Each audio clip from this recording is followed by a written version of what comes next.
where we left. And welcome back. Our discussion with Raphael Tuju, the Secretary General for the Jubilee Party, begins. And SG, thank you very much for coming. Thank you. The last time we were here was probably February, straight after Valentine's. Good to see you here. But I want to find out when you're going out of Jubilee Party. When are you leaving? Because everyone wants you to leave. As soon as they stop confusing me, because the last time a big group who wanted me to leave stormed the party headquarters. And then they left and formed UDA. Okay. Now, some of the group members, another group came and they said they wanted me to leave. I saw it in the social media, nothing formal. And they were in the office on Monday, and they didn't ask me to leave. Okay. So when they stopped giving me mixed signals, because those who said I should leave, they left before me. Okay. So at this rate, maybe I'll be the last one left behind to switch off the lights. I Jubilee. But more fundamentally, I think it's a question of why they want you to leave rather than you leaving. Because they are giving you that sole responsibility of carrying the party on your back. And now because of bungled elections, they're saying you need to leave. I'm going to talk about that substantially. But first, is it true that the Jubilee Party is pursuing recount of votes in Cambar? Well, yes, that's according to the candidate, and that's the sovereign right of any candidate who has contested an election to demand for a recount and also to petition the results.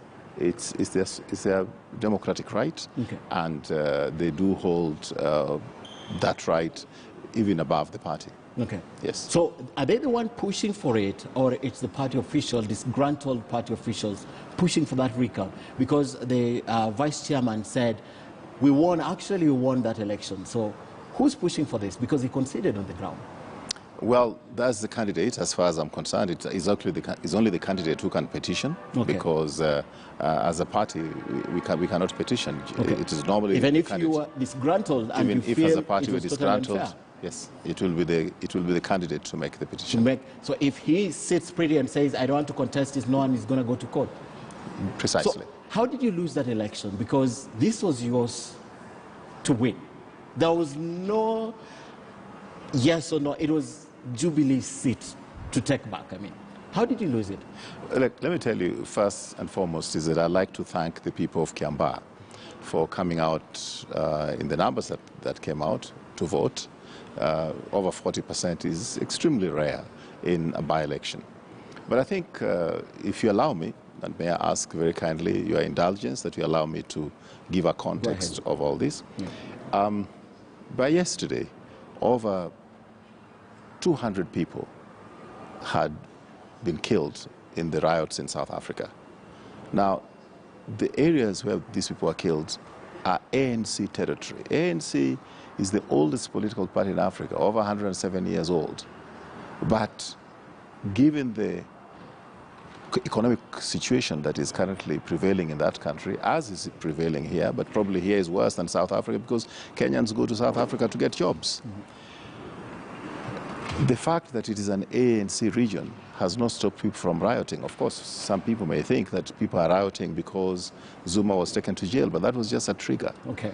People are angry, people are hungry, young people don't have jobs, and naturally, the people who are blamed when young people don't have jobs is the government of the day. They take responsibility. It doesn't matter how long that problem has been there. It doesn't matter what has created the problem over many years.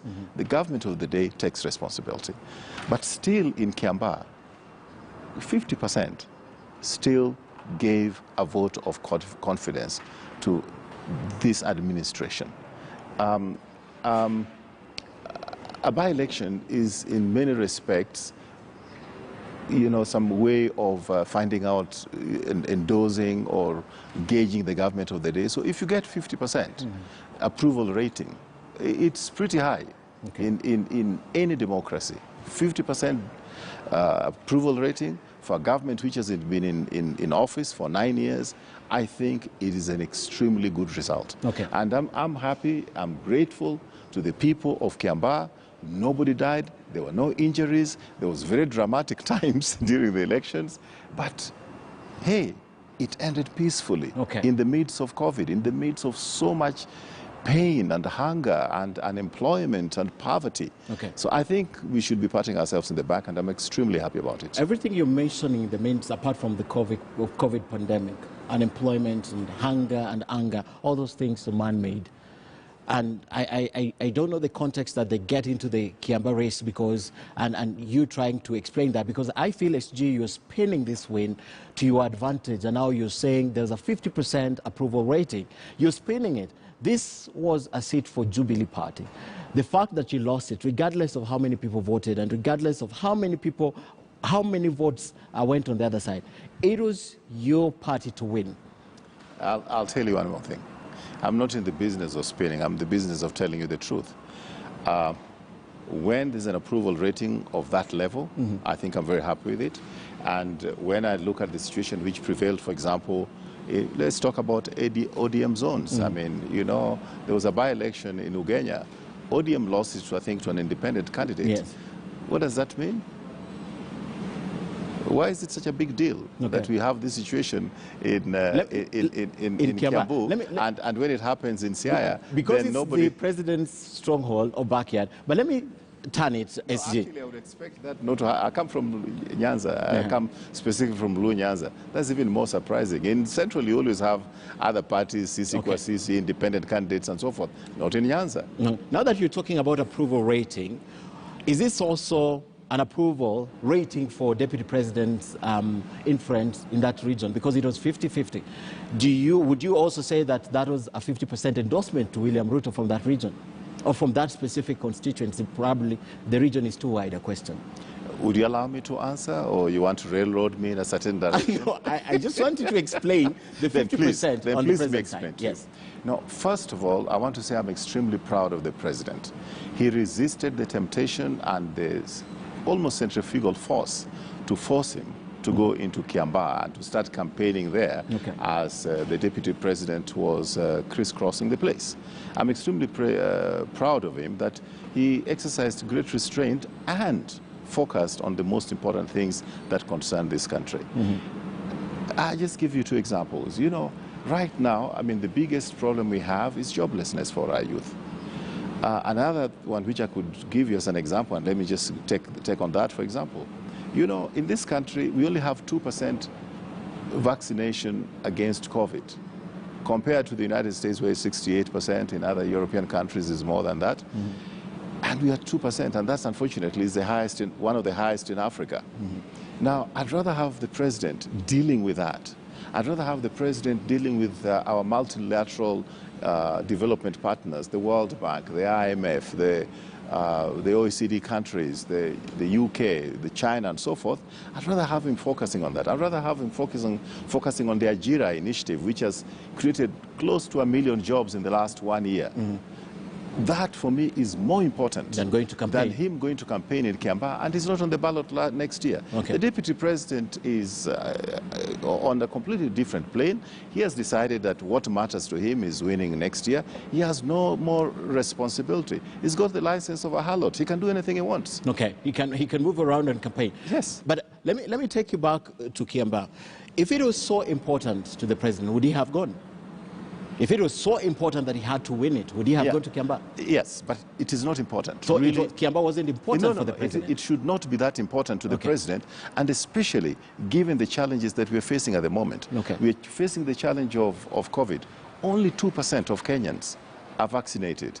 We're facing the challenge of unemployment. You know, our youth population bulge is one of the worst profile of youth population bulge in the whole world in the last 50 years or so.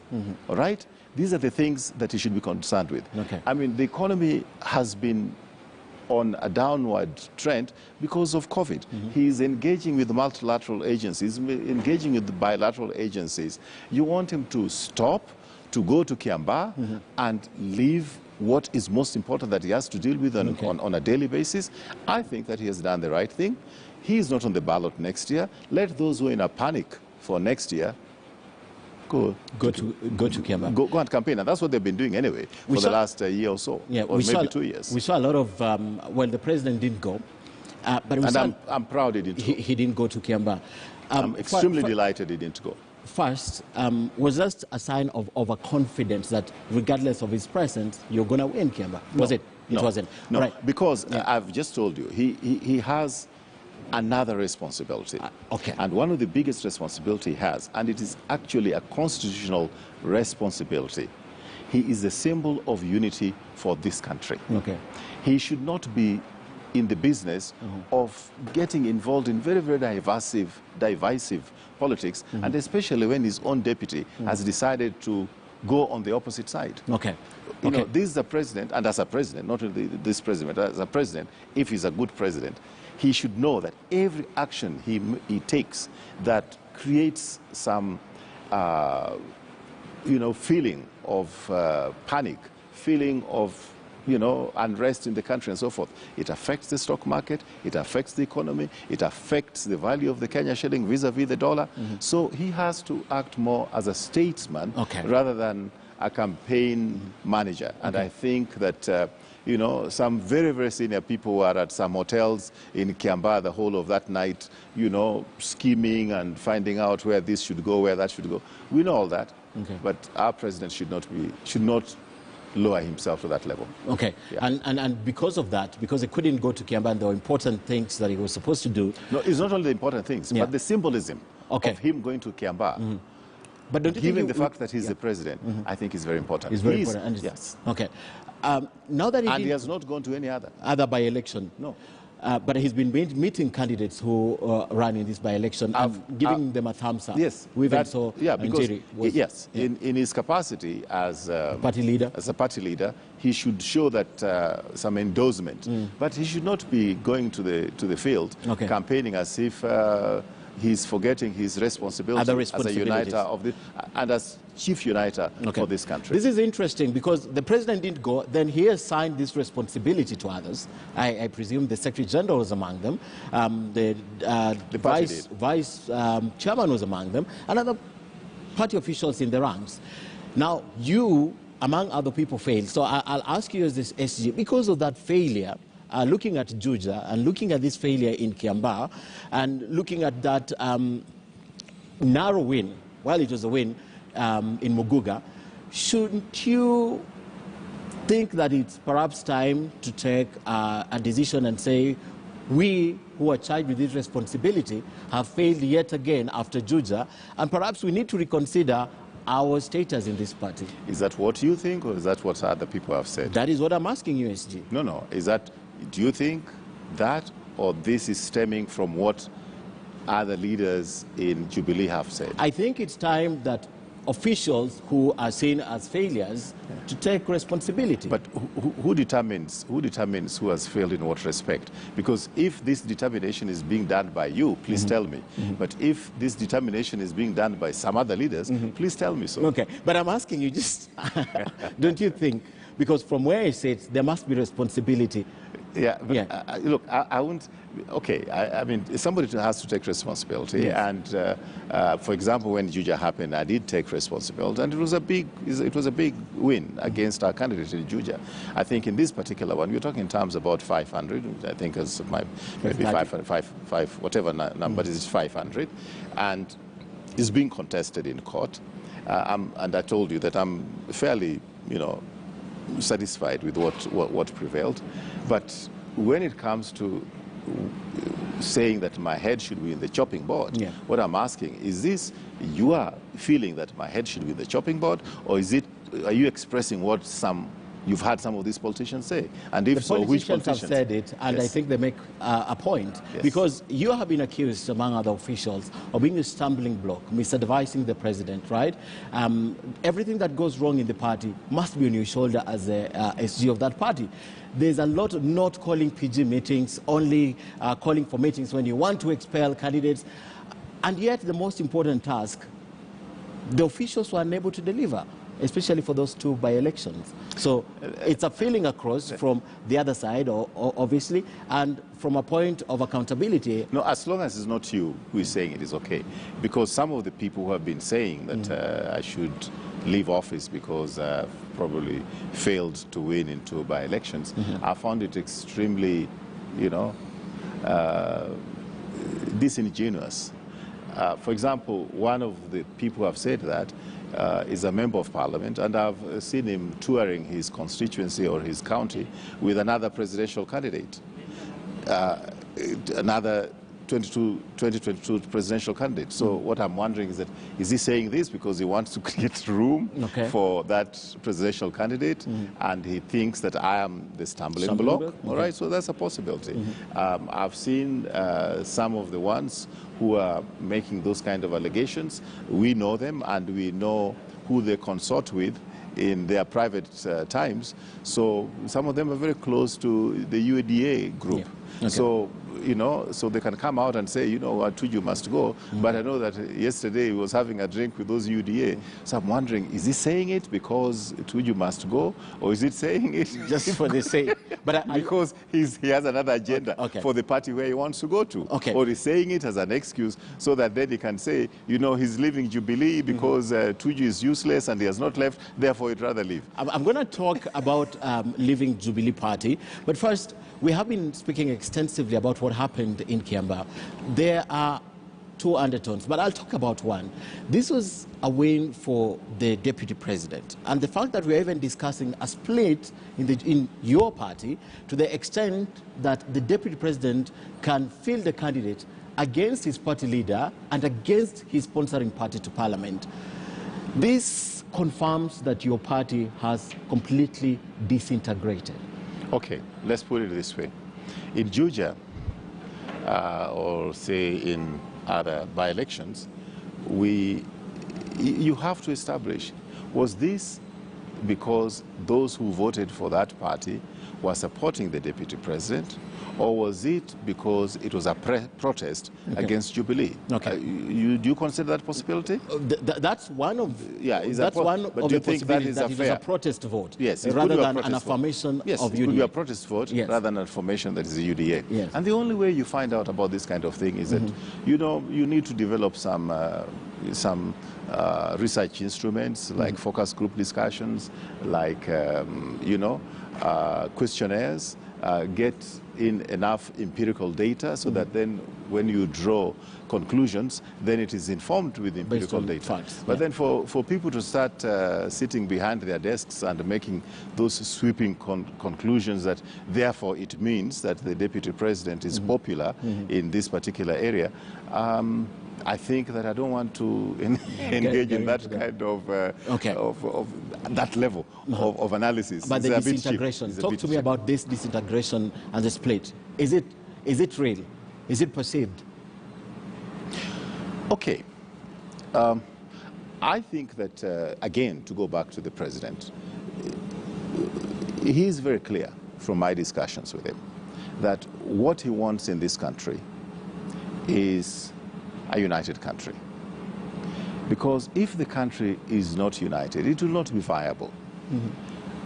We had a very divisive elections, 2007, 2013, 2017. Indeed, in this newsroom and in the newspapers, maps were emerging of how a Kenya which is you know, broken from the rest of Kenya, you know, what they called southern Kenya, whatever the case may be, that, you know, we were talking about splitting the country. We could have had civil war.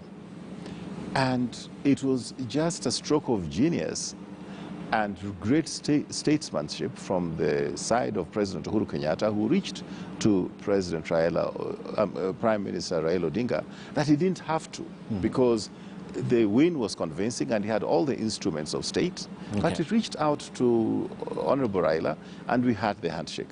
Not because he was weak. His winning was more than 10%, or around about 10% percentage points.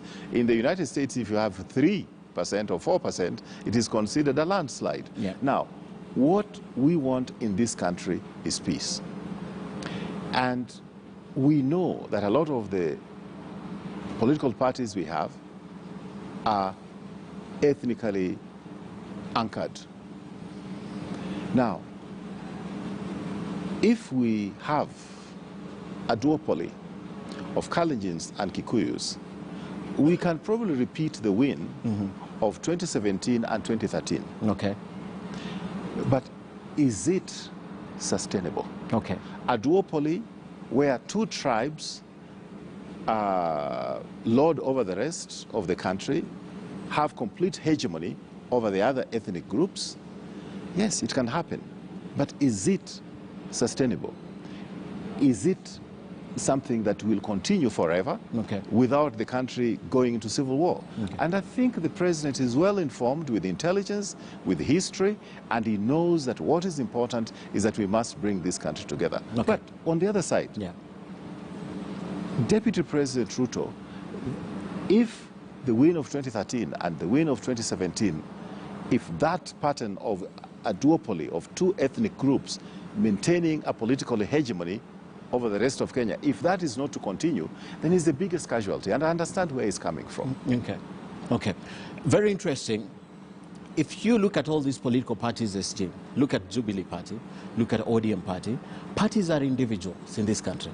If today President Uhuru Kenyatta would decide to walk out of Jubilee Party, would it still stand? If Deputy President William Ruto decided that I am no longer in UDA, do you think it would still stand? If Raila Odinga would walk out of ODM, would it still stand? Kalonzo Wiper, ANC, Musalia Mudavadi, Gideon Moikan, if they walked out of those parties, do you think they will still stand? And now you're talking. It's even worse than that. If you asked me, what is the philosophical, policy differences between ODM, Wiper, UDA, Jubilee Party, ANC, if you asked me what is the policy differences that makes them unique, I think if you ask Kenyans about that, they'll say, wait a minute. But if you ask them, which tribes do these parties belong to, they'll tell you straight up. Because they don't understand the ideologies behind it. So going to... No, so you agree with me we have a problem? There's a problem. That's why I brought the question. That is not a problem of Jubilee. That is a across problem the board. of Kenya. It's across the board. It's across the board. And those are the things that all of us, whether it is media houses, whether it is Raphael Tuju, whether it is President Uhuru Kenyatta, Raila Odinga, William Ruto, Mudavadi, whoever it is, that is a problem that we must deal with. And I want to push back this problem to where I want it to really belong. Kenyans. I told you, Kenyans, and I told you that one of the countries in the whole world which has got the worst youth population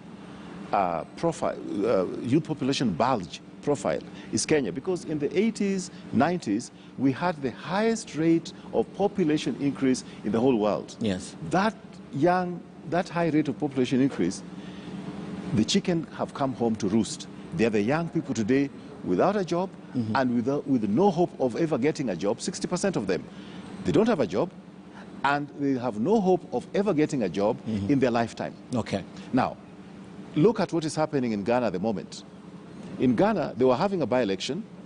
Some political parties went to distribute rice to the communities so that they could get the vote. The young people picked that rice, put it into pickups, and chased those politicians to go to hell with their rice. They want jobs. Yes. Okay, in Cambar, people may have succeeded. You give the young people handouts, you give them, some food and the rest of it, and they follow you and they clap and they vote for you. Wait until the day they'll chase you without food, without rice, without money, and tell you, we want jobs. Let me tell you, nobody's going to be safe. None of all the MPs. It doesn't matter which party you come from. We are part of the problem. We are the elite of this country. We lead this country. If we don't want to solve the problem of youth population bulge and the unemployment and the endemic poverty, we are going to face the music. Okay. And all of us. I see somehow you agree with the hustler narrative that talks about sorting the youth problem and bringing money to the people. Excellent narrative, as long as it is genuine. But if I come for that hustler narrative to you and I've got a chopper, and then I tell you, hey, now I'm with you, here's a wheelbarrow. Start by giving me that chopper, the chopper, chief. or allowing that. Yeah, unless you think I'm very stupid. Okay. I could be stupid now, but let me tell you, the youth are not going to be stupid for that long. And people are growing. It's a matter of time. Okay. Having talked about the party and the split and that confirmation that we have a problem So that even the splits in the parties, even the split in the parties, you know, ODM, original ODM, it split. Yeah. There was ODM, I don't know. And ODM Kenya and with ODM Kalonzo Kenya. Musyoka. Yeah. Was it a political policy split, or was it an ethnic split? Okay. Because, all right. Okay? So when somebody is talking about splits, you know, forget about the tokenism of some ethnic group here or there. But you can see the cleavage is ethnic. Okay. The fact that the promoters of, this is a question I asked you last time, and you on the 24th of February, and you answered it in a very civil manner, especially touching on Deputy President William Ruto, in terms of why can't Jubilee Party take action against William Ruto? At that time, he had not declared that he is organizing a separate vehicle just in case Jubilee idea fails. But my question is, continuously, when you lost in Juja, you lost to a member of parliament, a Jubilee member of parliament, who has his own party, PEP. That's where the seat went. When you lost again in Cambar, you lost to a Jubilee member, a deputy party leader, a deputy president, who is promoting the ideals of UDA. My question is, look at Fatuma Dulo, for example, where she sits. And that was the original, that was the original UDA where she is. She's not been touched. Moses Kuria has not been touched. Deputy President William Ruto has not been touched. Look at the number of Jubilee legislators who are promoting the ideals of the other party. Why is it that you can't touch these people, except for the low-hanging fruits like nominated members of parliament? Why can't you take action against these people? Okay, I'll tell you why not. And I would ask for forgiveness if I speak out of turn. But, you know, first, let me, just for interest's sake, UDA is what used to be POA, yes, which was associated. Oh, that was your party? Yes, okay. Yes. And there's a reason why it was taken, because it was fairly solid in terms of the way membership was across the 24 counties. There are 1,000 across the 24 counties. It was not one of those briefcase outfits where, you know, you get membership numbers from M-Pesa operations, okay? So I can tell you that that's an interesting anecdote. But let me explain to you why we have no particular appetite to engage with the Deputy President or Moses Kuria or whoever else you want to say, because the 2010 Constitution gives a lot of protection, actually absolute protection, to the Deputy President. He cannot be sacked by the President. And so I would say that Deputy President Ruto is an extremely lucky man, because he vehemently opposed the 2010 Constitution. Because that Constitution, I mean, he campaigned against it, he voted no, and he's the first beneficiary, because that Constitution protects him from being impeached, or being removed from that position unless he's impeached by Parliament. Okay. That whole Parliament impeachment procedure is very disruptive. It means that we have to mobilize 2/3 of parliamentarians to impeach him. It will take months. This president has got, from 2 years ago, I mean, now it is a few, you know, a year and a few months to go. He has a choice to make. 12, like 14 months. 14 months. Yes. He has a choice. Should he be dealing with the COVID? Should he be dealing with ensuring that the economy survives? Should he be dealing with making sure that ICT, which in the past, you know, one of his programs, the president's programs, pet programs, Ajira, has created 1 million jobs in the last 14 months. That's fact, all right? It's only that I wish there could be 2 million, because out of our schools at the moment, we have 1 million leaving school every year. All right? So even if you create 1 million jobs, we still have too much of a big a backlog. Yeah. So should he concentrate on that, or should he spend his energy doing all the political maneuvering to get rid of the Deputy President, or to get rid of those people who are not following Jubilee? He's decided to ignore it.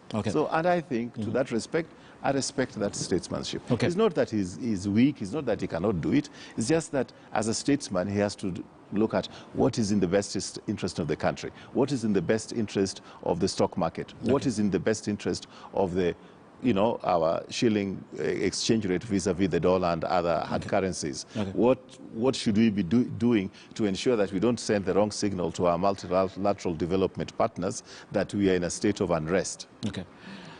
You mentioned the Deputy President extremely lucky. I want to ask a question on that. Is he extremely lucky because of the constitutional protection, or is extremely lucky because the President is occupied and cannot do that political maneuvering? Where is his luck? The constitutional protection, he cannot be sacked, or because the President is occupied elsewhere? We have a statesman who has decided on which priorities so to that's follow. where his luck is. Yes. All right. I want to talk about the Jubilee Party in terms of the movement we have seen around. I know Wamushomba just the other day, Gathoni Wamushomba was at the Deputy President's residence and made some comments. And also we had Kate Waruguru, Laikipia, our women representative, also mentioning something about this. I want to play that bite, but even as we play that bite, and I have to mention this about your deputy in the party, that's Joshua Kutunyi. There is information out there that is being shared around that he said he will not disappoint his community. I'll put that in context. I sent him a text earlier to confirm if those are his sentiments, but he didn't say it. But in a nutshell, there's a lot of movement that we see around the members of parliament who've joined William Ruto, Wamushomba, Waruguru speaking. But before we put that into context, let's listen to what Waruguru had to say last week on Wednesday. I want to be right or wrong, but I want to be on the side of God. And the side of God is where the people are. The voice of the people is the voice of God. You can never go wrong about two things: where and the direction a country wants to take, and the decision of the people where they intend and they're planning to vote. Right. Especially in Laikipia and Mount Kenya, people make their decisions way early. I would tell you, Jubilee is in limbo. We've been having our own problems. Those problems are dusted. They have not been addressed or articulated. And therefore, because I pay my party dues and I'm still a member of Jubilee Party, I would only ask and call upon the party leadership that if we still intend to use Jubilee as one of the major parties that will be used politically in this region, then something must be done. Majority of the people, they feel Jubilee has been overtaken by a number of problems. And SG, I think that's the feeling of a lot of your members in the Jubilee Party. Kate Waruguru has not declared whether she's leaving or not, but you can see how she's thinking. And she's thinking like a lot of them. What say you on that? She's a first-time member of parliament. I know Kate Waruguru. I have a lot of respect for her.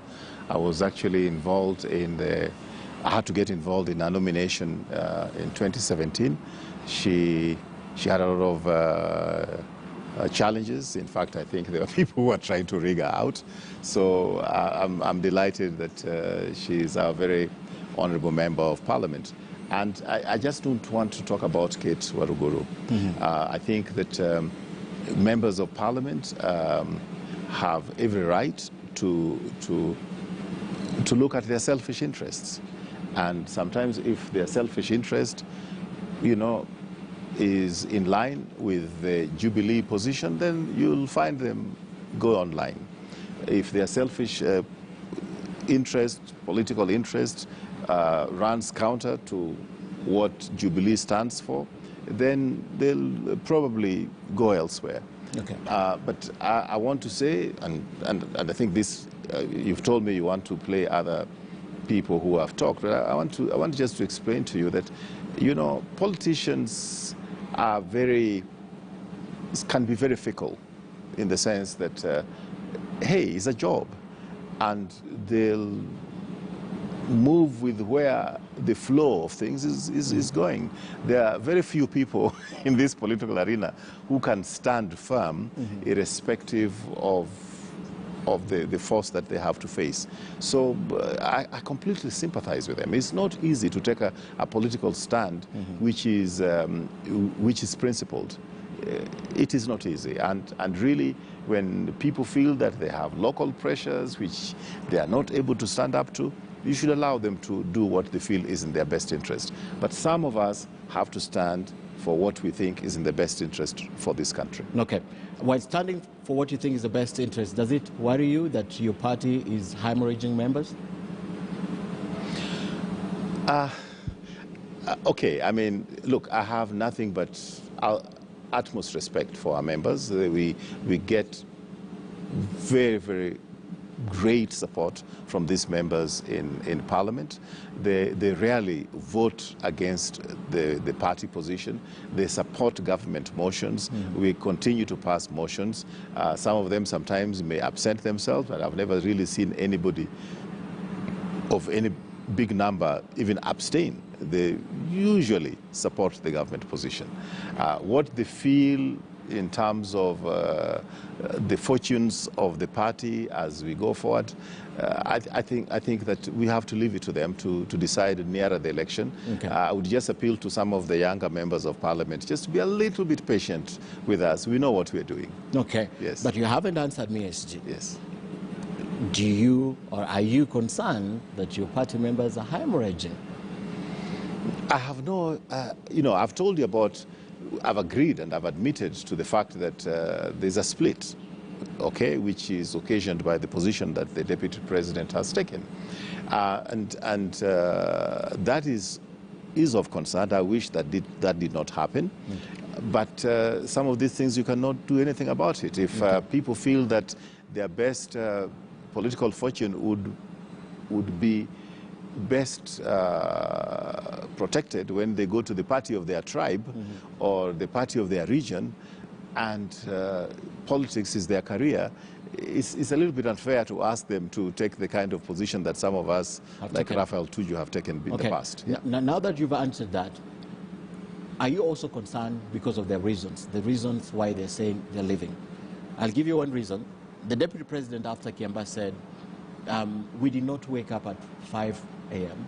to go and vote for President Kenyattas and William Ruto, just to come and see President Kenyatta join hands or merge with ODM, which was on the other side. That's one of the concerns. Are you also concerned of the other ones? For example, they have their MPs that have said the party leadership, there's high-headedness or handedness at the headquarters. That's also a reason. We are not being listened to. We call for PGs, they never call them, they never bring us together to talk. And even when they bring us together to talk, we are being lectured like kids. Are you also concerned about the reasons, apart from the fact that these reasons are driving them out of the party?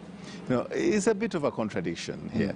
On one side, you just asked me, why haven't we taken action against Ruto and Moses Kuria and a few others who talk out of turn with the party? So that's on one side. Why haven't we taken action?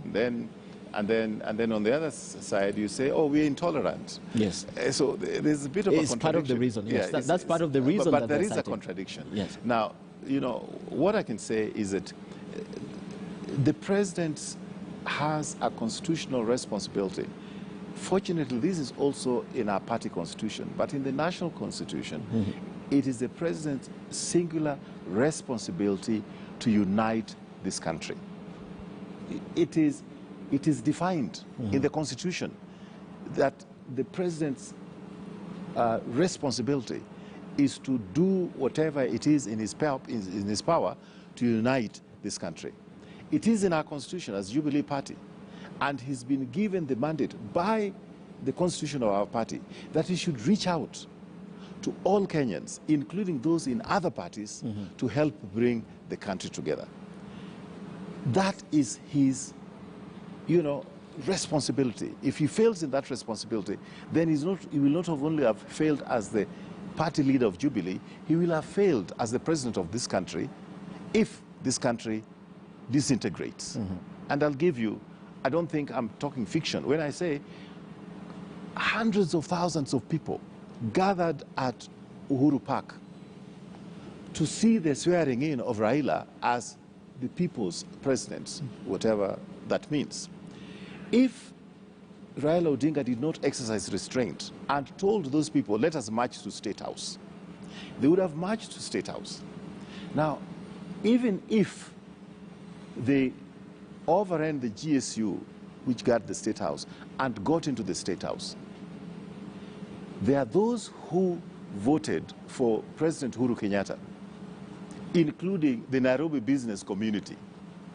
And if this lot shouting Tialala met with those lot calling themselves the Nairobi business community, would have had a bloodbath in this country. I don't know if I'm talking fiction or maybe I'm just being paranoid, right? That is the responsibility of the president. If somebody thinks that preventing that kind of bloodbath is something that they want us to negotiate with them, or the president should negotiate with them before he prevents a bloodbath, then I think that a red line of some sort ought to be drawn.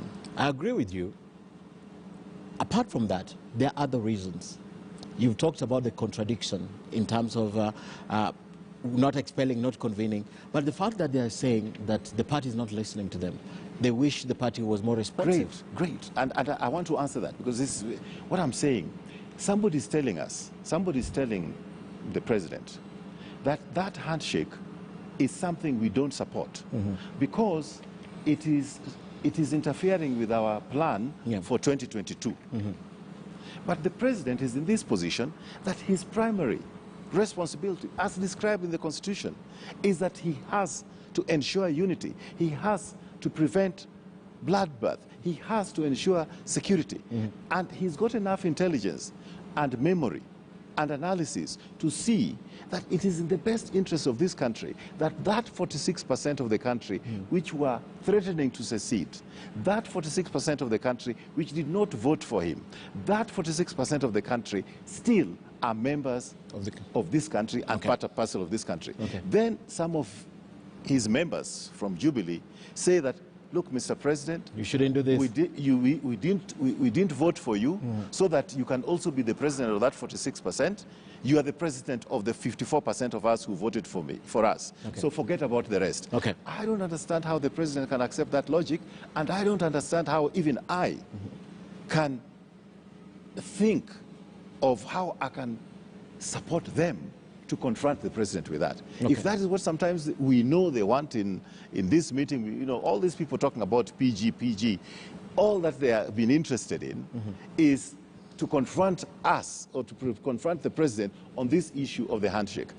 And really, there's a time that certain things are not negotiable. In the interest of the country. Interest of the country.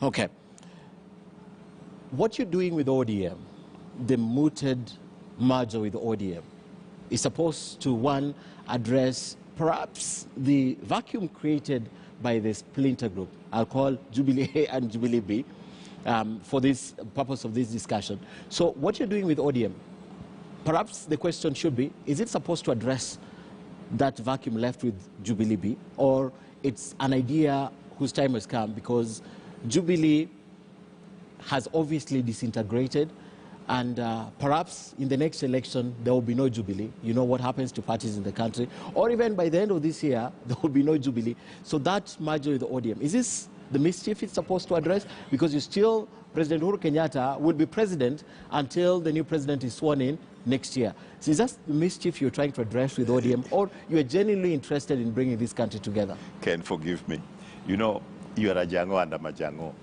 But I can tell you here, we have a problem of language. You know what a merger means? There's no merger. We have an alliance. And we have worked as allies with ODM in Bunge when we've asked them to vote with us. We have a memorandum of understanding with WIPA, which is at a higher level of relationship than even the ODM with the ODM one, because there we have a formal memorandum of understanding. So that, you know, when they were campaigning in Machakos, we went ahead and campaigned for them and supported them, and they won. Now, we have we have a relationship with the ANC. One time, a couple of years ago, when we were launching the Huduma number, we had the ANC boss representing the president in another function. I think, was it Meru, was it Nyeri? When I think another, you know, party leader, I think, of WIPA was somewhere else, and Honorable Raila was somewhere else.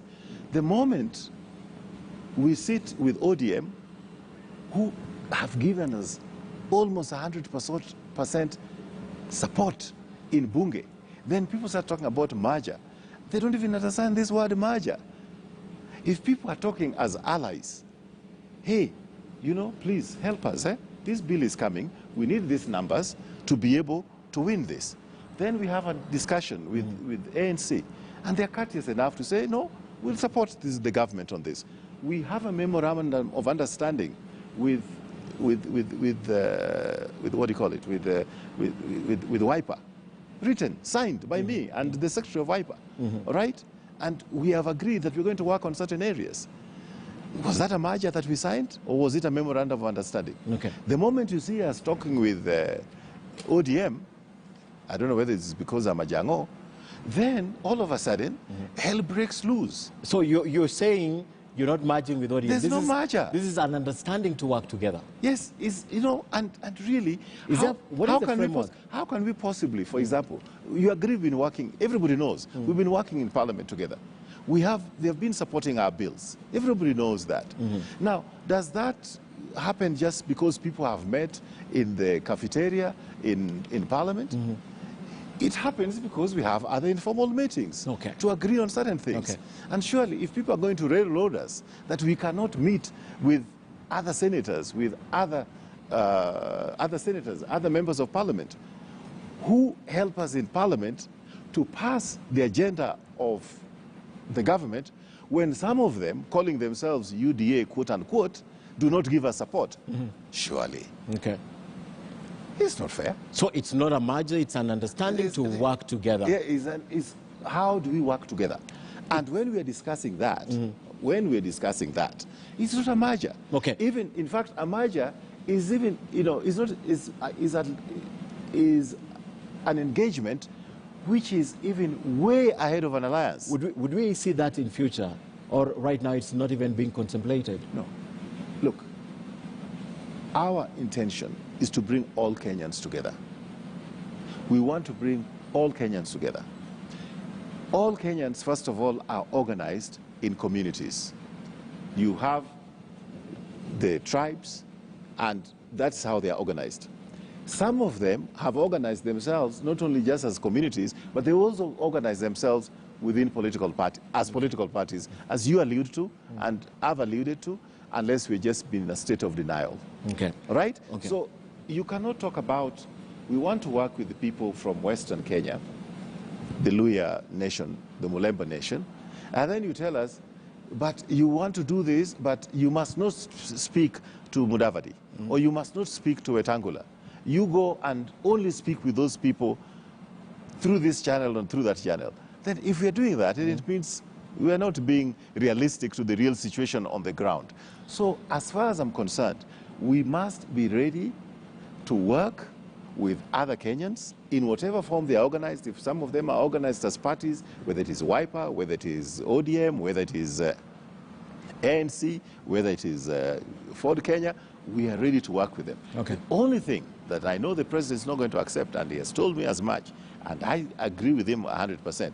The only thing is that we are not going to be able to negotiate or discuss or have an alliance with any party which tells us that it has to be exclusive to us only. Okay. Okay. Because we don't want a Kenya which is exclusive to any formation which is going to create the same problem in which we have at the moment of a duopoly of two ethnic groups that establish or try to establish hegemony and dominance of all the other tribes. Okay. Because, not because it cannot be done, but because it is not sustainable. And it's not in the best interest of the country in the long term. Okay. For me, perhaps, SG, you're doing a patchwork because ODM is readily available, say so, because you've just mentioned that the Tanga side or the other wing of Jubilee is not even giving you the support. So you're just doing a temporary patchwork because you need perhaps to get the government agenda. But my question is, well, at what expense? That's a conclusion you've made, not mine. But no, okay, but that's what it seems, because ODM makes you comfortable. That's what it seems. Yeah, but it seems it makes you comfortable in Parliament. They help you pass your agenda, right? They help you sustain government business. They vote the right way. To that extent, yes, they are a very important ally. Exactly. Yes. But at what cost, SG? Because this single act of them supporting you has undermined, technically, the other role of other members of that section of Parliament, the minority, that they should check the government. And now perhaps the other wing of Jubilee is trying to do it, but they cannot even come out clearly because they're still Jubilee members. So that is the reason perhaps that there's a lot of claim of corruption that is not being addressed, the voice of reason that was in the opposition or the minority. At what cost are you working with these people? Are you telling me that this so-called splinter group of Jubilee can become very good watchdogs to check on corruption in this country? No, I'm saying they have a role, they're assuming a role that the people who should have embraced that role have crossed over. No, but I'm just asking. Yes. I mean, I just want to hear from you. Are you telling me that this group, who are a splinter group of Jubilee, can actually stand up and get up, stand up on a high pedestal and check on our corruption? SG, this is a discussion that if we start having, I have about 5 minutes on the clock. I'd like to play the video of the week. Then I'm going to ask you the final question. Thank you. This is the choice for this week, for the video of the week. Let's take a look.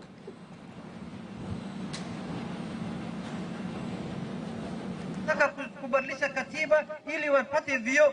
Bwana wanazunguka hapa Kilifi kama watafuti cheo. Si aende akae kwake huko Sugoi. Kitu gani namleta hapa Majengo kama sio kutafuta cheo? Oh, very interesting, eh? Everyone going around is looking for power. That's what Junet said. Yes. Yes. So that's the video of the week. But let me ask you the last question. This is very important. You concluded your work. This is very important to me now. You concluded, you had your work to Kijabe to raise funds. But I don't want to talk about that. We've talked about it several times. I want to talk about your long work in public service, and especially in the government, just briefly. I looked at my numbers, and I think you have served longest to the current people in the government. Continuously without leaving the government for about 20 years. My interest is, how do you stay faithful in the government and work in the government for that long? What is the secret? Because we always see people come in, then corruption, they're out. We see them coming, one thing on the other leads, and they're out consistently from 2002. What is the secret? Well, you just talked about corruption. I think I can tell you that, first of all, it's the grace of God that I've had favor with the President Mwai Kibaki, and followed with, again, favor with President Uhuru Kenyattas. So that you attribute to the grace of God. Mm-hmm. But the other thing also is what you know, like when you're talking about corruption, I think I've learned one thing in life, that you can never have enough. It doesn't matter how much money you get. Mm-hmm. You'll never get enough. You'll never be satisfied. So the only reason why I, again, thank God, is that I know how to be contented with whatever God has given me. So for me, I think that's the secret of being rich, so to speak, which means you're not rich because of what you have, but you're rich because you're contented with what God has given you. Okay. So to that extent, I'm very proud that that defines my public career. And then another thing, of course, is that I tend to be a team player. I don't want to betray those who I work with. That does not mean that I do not make my opinions known. I will make my opinions known, for example, when I'm in cabinet, or when I'm in party meetings, or when I'm in a government situation. But once the decision has been made within that context, which I have the privilege to be in, then it is my responsibility to defend the team. Okay. So if I have a different view with the president, for example, I know that I'm one of the very few privileged Kenyans that can get this message to the president in a most polite and the most respectful way, and feel that I've done my responsibility. And that's for both presidents. And that's Kibaki for both presidents. Yes, that's for both presidents. Yeah. So if I disagree with them, I'd rather disagree with them in private and make my point of view known. Mm-hmm. They don't have to agree with me, but at least I've explained that situation. Mm-hmm. The moment I get out of that situation, if I don't agree with what he does after that, then there's only one option left. Resign, okay, rather than to use that position in which I am, which is a position of privilege, to criticize him. Okay. For those years you have been in government, perhaps looking forward to 2022, do you think you'll be on the right side? I tell people, and I say this all the time, and I've been blamed for that, that I don't, when I want to eat bananas, I don't buy raw bananas. That then I can eat it next week? No, because I don't know what's happening next week. And I eat only for today because even God proved that to me, that I could die in a moment. Yeah. So if I start thinking about next week, how things will be next week, what I'll eat next week, surely that is putting myself in the same pedestal with God. Okay. And God doesn't like that. God doesn't like that. But he likes believers, people who believe that tomorrow will be a better day. SG, are you running for something next year in the general election? I've not decided yet. Just because of what I'm telling you, that I don't buy raw bananas. Okay. I only buy ripe bananas. I think you're running for something, SG. What is it? I told you, I don't buy raw bananas. I will cross that bridge when I get there. Is that the reason why you, because of Raila's backyard, you're very friendly with Raila Odinga? No. Well, at least this is what I can tell you. I'm not running for the seat of Siaya Governor. I've said that several times. Okay, you're not running for Siaya Governor. I'm not running for the seat of Siaya Governor. Read my lips so that you can put it on TV next time. Because, and not because I don't want to, but because I'm very much anchored in Nairobi. I have family in Nairobi, I have business in Nairobi, and I don't want to do the dishonest thing of trying to tell the people of Siaya that I'll come back here and help you, while really my heart is in Nairobi. So it's not going to happen. Yes. All right, we look forward to whatever it is that you'll be running. Thank you, SG, for coming for a short time. It's always a pleasure. I feel very privileged for the opportunity that you give me to come and talk with Kenyans. Most appreciated. Just in 30 seconds, my director wants to know this. The Jubilee members watching who are still on this other side, that's your camera. If they want to talk, is the Secretariat willing to talk to them? Of course, including members of UDA. Okay. When I'm saying that we want to talk with other parties, even the members of UDA, we are ready to talk, because at the end of the day, this country belongs to all of us. If this country is not viable, if this country breaks into civil war, if this country is in a constant state of strife, the economy will crash. We will not be able to give jobs to the young people who are so many in this country. We have the highest percentage number of youths who are not employed, and that's a problem for all of us. It doesn't matter which party. Okay. So we are willing to talk. So you're willing to talk. Thank you. Thank you very much, Raphael Tuju, Jubilee Party Secretary General, for speaking. Always a pleasure speaking to you, and I look forward to speaking to you again. And before I forget, I know Mama is not feeling well. Thank you. My wishes Sympathy. for her recovery. Thank you. I know she will.